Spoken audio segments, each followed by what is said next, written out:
All right, stand by. 10 seconds. Camera one. Talent. Ready, camera two. And cue talent. One. Roll for record.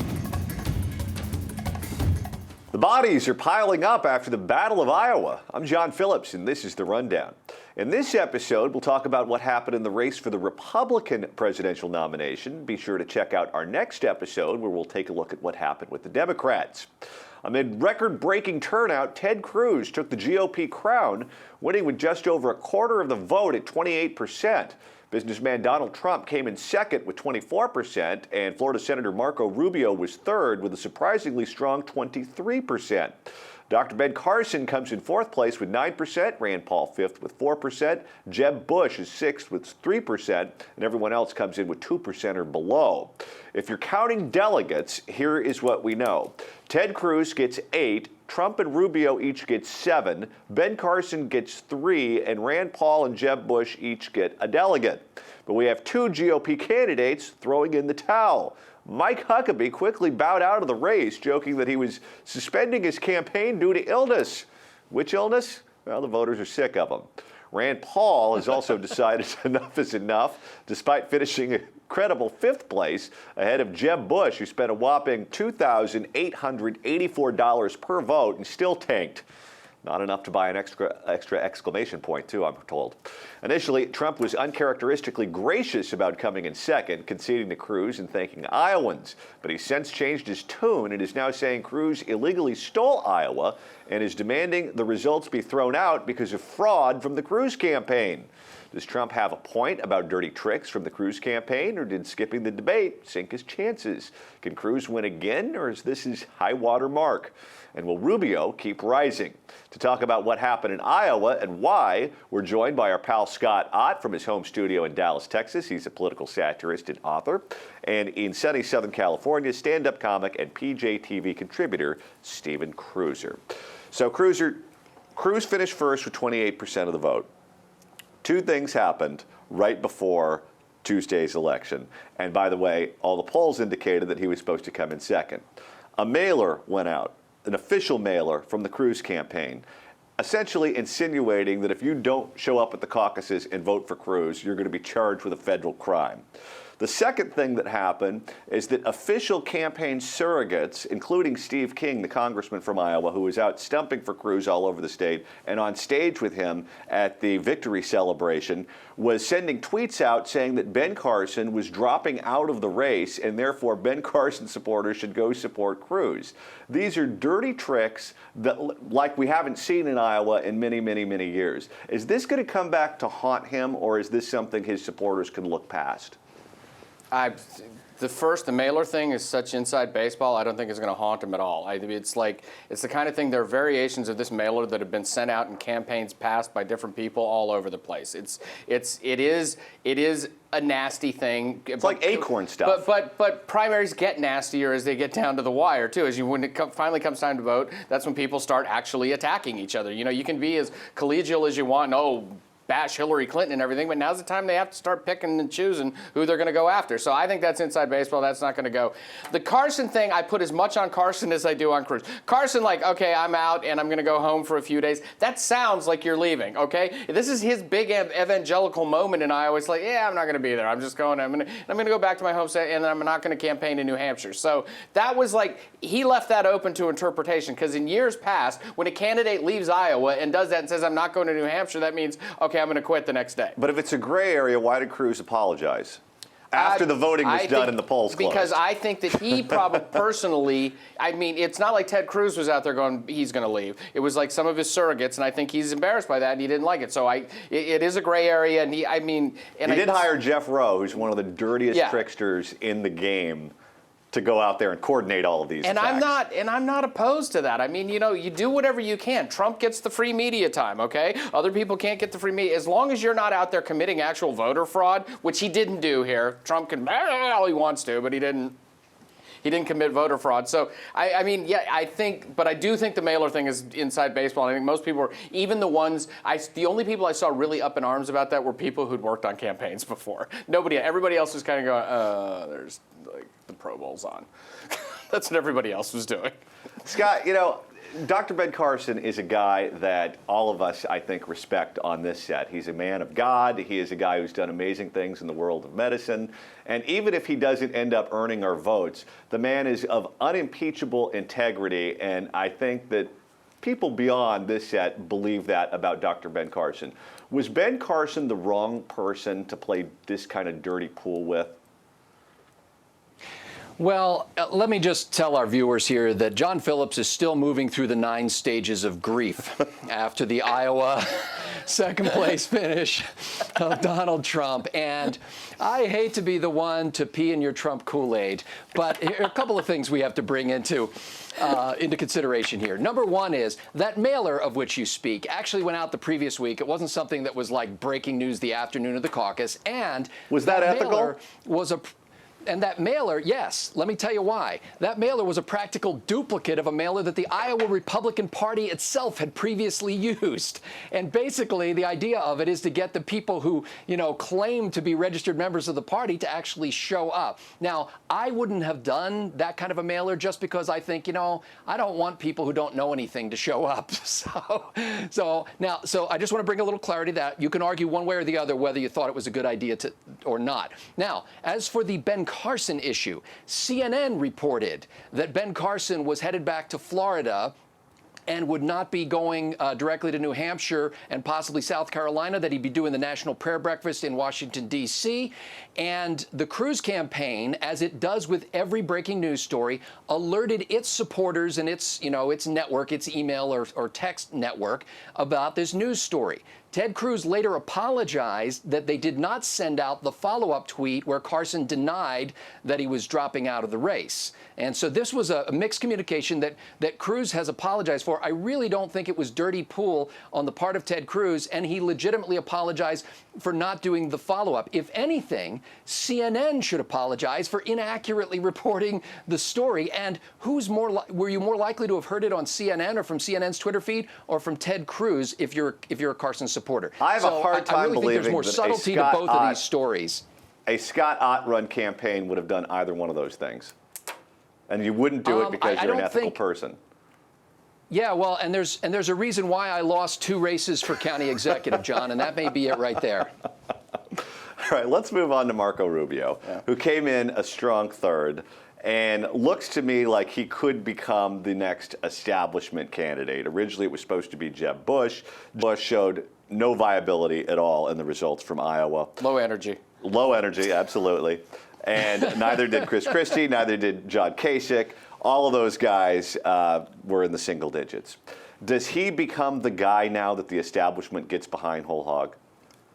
After New Hampshire, yes. After Kasich goes, after the other guys leave, yes. I think that they're all waiting.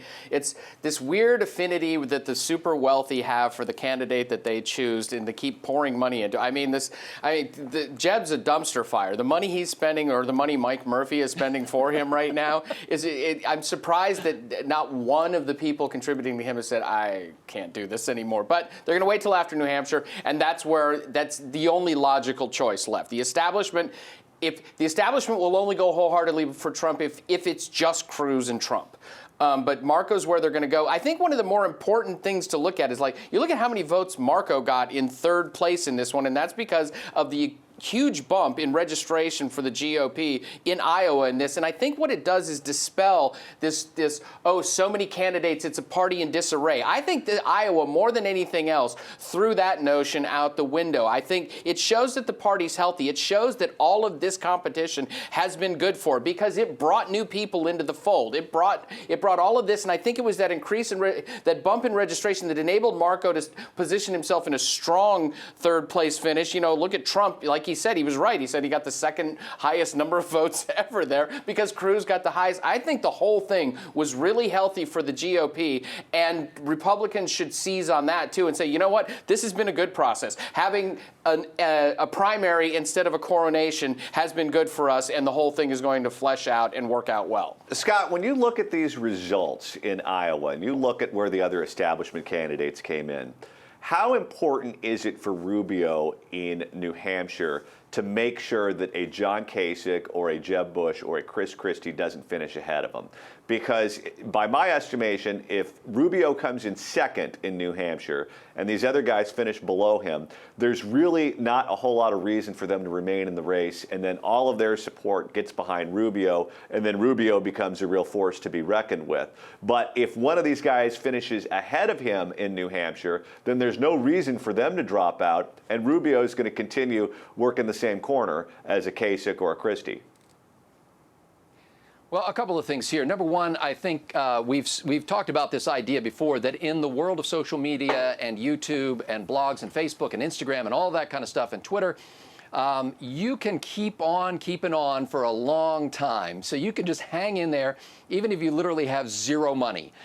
So that, that is one factor. You don't have to drop out, even if you're getting lousy results, if you think it benefits you in some other way. If you'd like to be a player down the road, Ben Carson picked up a couple of delegates in Iowa. He can probably carry on for a long time, and he'll do better in the South. The other thing is, I don't think that it is is accurate to label Marco Rubio as a so-called establishment candidate, because that always has the implication that he is some sort of a Republican in name only, or more liberal or moderate.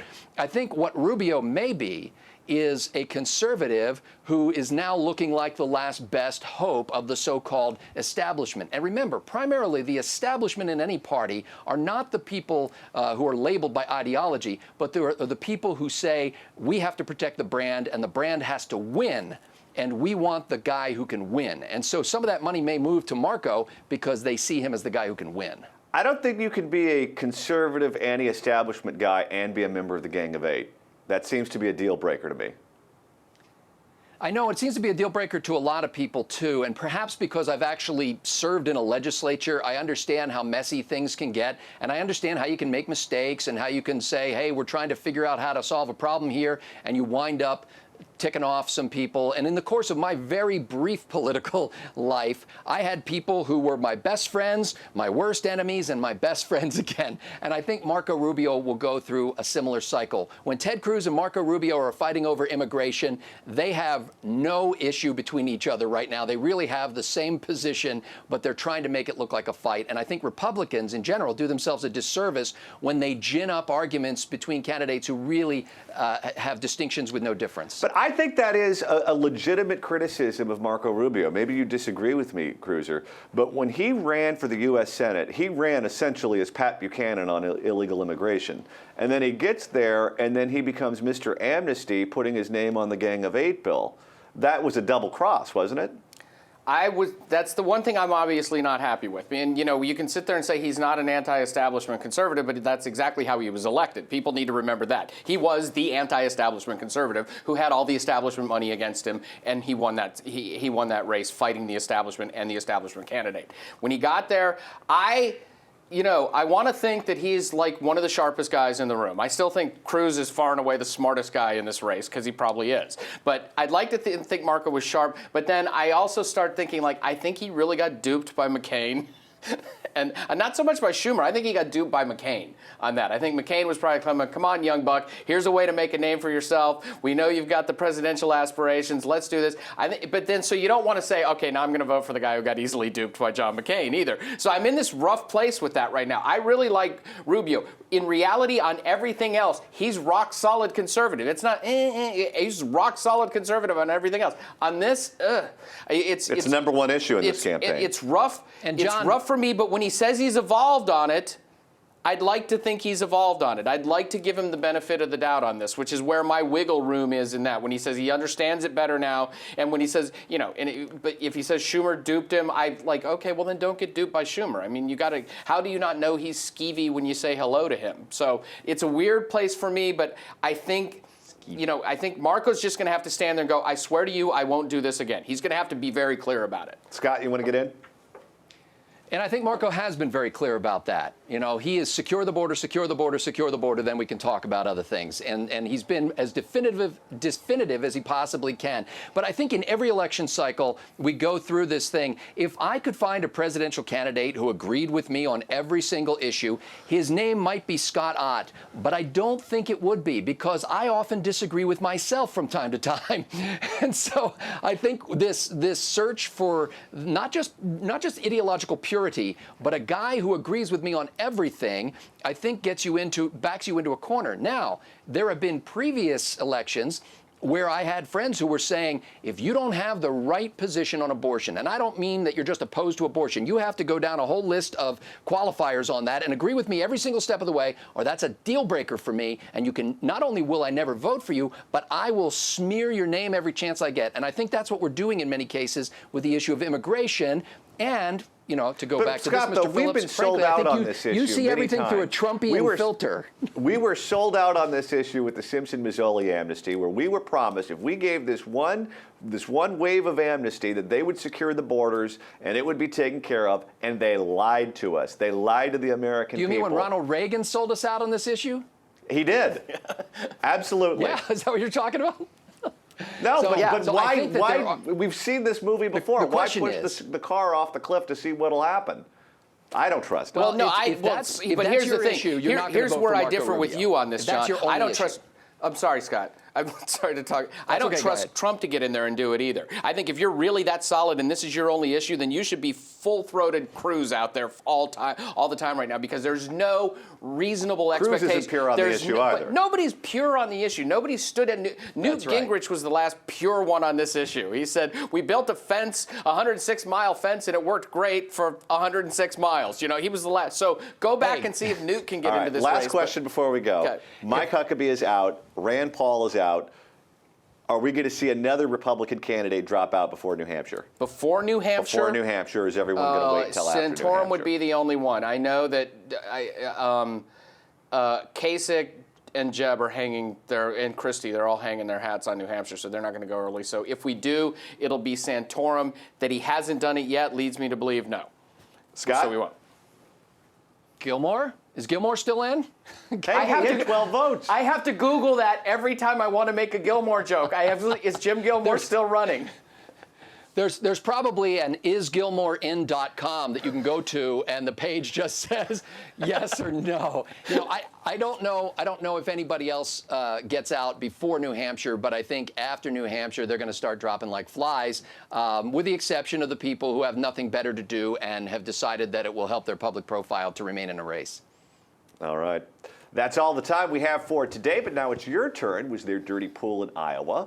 If you supported Mike Huckabee or Rand Paul, who does your vote go to now? Tell us what you think in the comment section below.